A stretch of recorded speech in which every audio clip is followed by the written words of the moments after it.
Hi and welcome. So today I wanted to share more about how we even develop the emotional eating pattern. So if you're new here, welcome. My name is Michelle. I'm a certified holistic nutritionist specializing in emotional eating. And I wanted to share this with you. How do we even develop emotional eating? Because I think a lot of the times we're running around like chickens with our head cut loose, kind of like, I need this, I'm out of control with food, I'm out of control with this, and we're spinning. And it's like our mind is so busy trying to find the solution to not obsess. We're trying to plug this hole, but we don't even understand why we have this pattern to begin with. And that's a really important starting point because we want to understand ourselves. We want to understand where this pattern is coming from because that's going to open us up to a solution that's going to work for us. And that's going to open us up to understanding what we truly need. So, there is no shame, there's no blame. When I was on this emotional eating journey, my own journey, I didn't know what I know now. I didn't realize where this pattern was coming from. I was just trying to fill that void, to try to feel better, to try to gain, the acceptance or feeling good, whatever that was. I was trying to gain it with whatever information I could find. And the information that's out there is to try the latest diet. It's to lose the weight. It's to, exercise more, and it's really on the surface. And even if we dig a little bit deeper and we go to therapy, it's still missing the mark because we're not really getting into that deeper sort of void that we're feeling. We don't know how to actually be with it. We might have a lot of awareness and we might know how to talk about it, but we haven't resolved it. We haven't, let's say, filled that void, filled that hole. We haven't resolved it so we feel okay. And so it's important to understand how this pattern forms. And so a lot of what I share, it is through my own experience. It's through, looking at different angles of this pattern and putting the pieces together. It's with working with clients. So I've sort of put together this methodology and this, the process that I work with clients around what I've seen with myself and with them. And so when I really peel it back, the emotional eating, coping mechanism starts when we're very young. So it's when we emotional eating is when we use food to soothe ourselves from any discomfort or distress or uncomfortable emotions. And so where are these uncomfortable emotions coming from? So when we're children, we are feeling emotions all the time. We are sensory. We don't have cognition. We're just feeling things, and our emotions are a guidance system.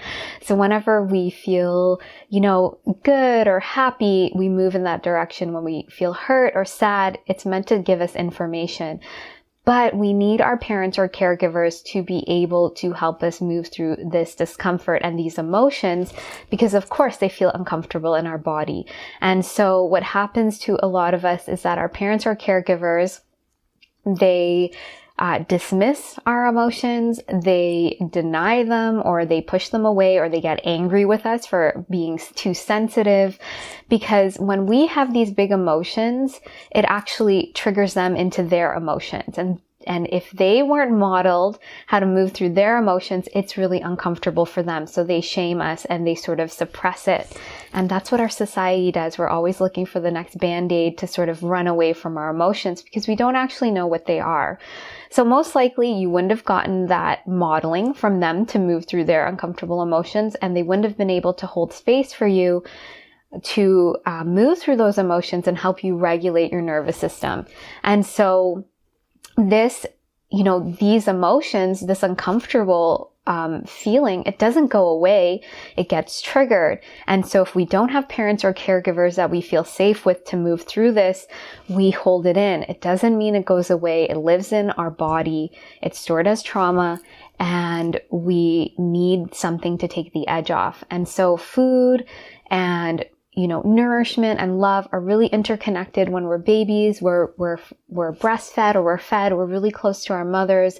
And so we make this association and this connection with food.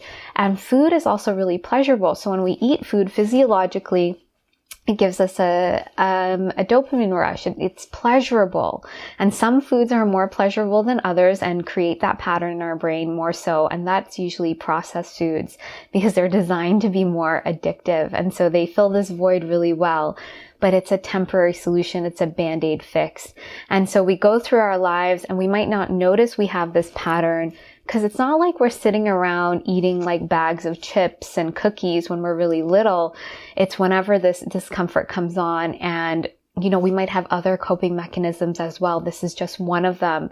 So we might be people pleasing or getting attention from someone or trying to strategize and figure out how can we get this need met, because we weren't shown how to truly get these needs met. We didn't have parents that could give that to us. So time goes on, and in our society, it says if you look a certain way and you do certain things, then you're going to be loved and accepted. And that's our deep longing. We want that acceptance, that love, that validation. We want to feel okay. If I just boil it down, we don't want to feel this discomfort. We want to feel calm. We want to have this calm nervous system. And so we go and do the things that we're told or we see around us. Maybe that person lost weight and they're getting that love and validation, that attention, or that's what they think, or this person did this, and we're following it. And in our society, like I said, it is about the diets, the exercise. We go to the surgeries. We think something's wrong with us. We need to fix ourselves, and we start going down this road. So diet mentality is around us. We could have also been ingrained with that, along with the emotional eating coping pattern. We were probably maybe shamed for how our body looked. Told that if we looked a certain way, maybe we'd get more attention, or we saw someone who looked a certain way get attention, more acceptance. And so we build up all of these beliefs in our head, and we follow the diets, and we over exercise, and we push ourselves because in our culture, in our society, that's what we're told to do. And it's not in the name of being healthy and feeling good in our body. It's in the name of gaining some kind of validation, some attention, some acceptance. There's nothing wrong with wanting to be seen and validated and accepted when it's coming from a healthy space. And so when it's a craving and it's this yearning, it's unhealthy because we are trying to fill something in us that should have already been filled.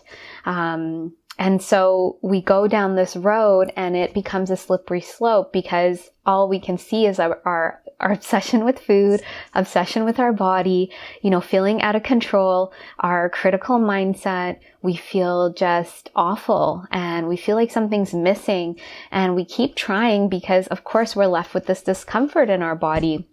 These uncomfortable emotions pop up. Stress, any mood imbalance is sort of triggering us into our emotional eating pattern because we didn't learn how to move through this discomfort. And now we have all of these other layers on top of it about body image and, I need to do this kind of workout and do this. We're all really trying to gain acceptance. We're trying to feel okay, but we're going about it in this really unhealthy way. And so that's how the patterns form. And it's some iteration of this is what I see with clients. It all boils down to what's our relationship to food, our body, and our emotions. And so we need to make sure these pieces are, corrected, let's say. We need to really look at what are the limitations we've put on ourselves? What are the beliefs we put on ourselves to make us feel like we need to be X, Y, and Z, look a certain way, do a certain thing to feel okay? And this is where we need to turn towards ourselves and start looking at these areas.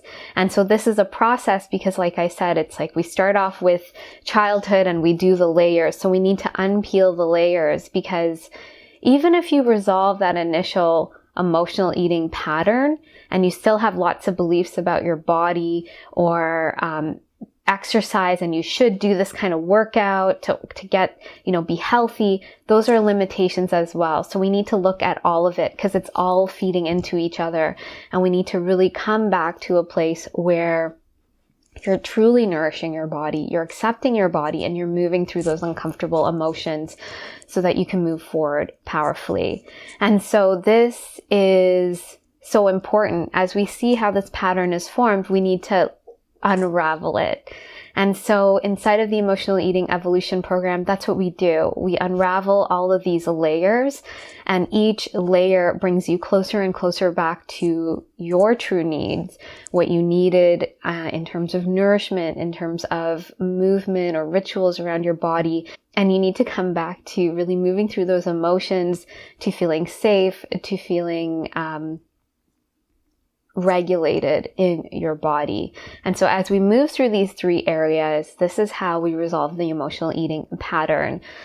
You also start feeling confident in your body and around food. You start realizing it's not about the food, but you have a healthier relationship to food. So you nourish your body because it's more about, feeling good versus craving something and looking for that, acceptance or validation. You start accepting your body, which becomes the foundation to appreciating your body and loving your body. You're not pushing and punishing and criticizing yourself.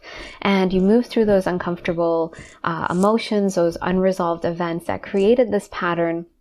And you realize what your deeper needs were, because inside of those emotions are the deeper needs that we didn't have met.